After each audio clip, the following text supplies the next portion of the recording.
Concern grows as 13-year-old girl reported missing. Hi again and welcome. This is Links 007 TV News Report, and we'll be right back with the full details to come. Welcome to Links 007 TV News Report, providing you with the best in local and international news updates. This is a place where you can get the most reliable and informative news information. Links 007 TV News Report. Welcome back and thanks for joining us. This is Links 007 TV News Report. An Ananda alert has been activated for 13-year-old Kaylee Taylor of Highgate St. Mary, who has been missing since Friday, September the 3rd.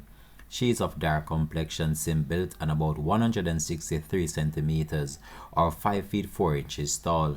Reports from the Highgate police are that at around 5:20 p.m., Kaylee was last seen in the Richmond Park area in the parish. Her mode of dress at the time she went missing is unknown.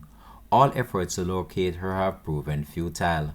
Anyone knowing the whereabouts of Kaylee Taylor is being asked to contact the Highgate police at 876-992-2233, the police 119 emergency number, or the nearest police station. This has been Links 007 TV News Report.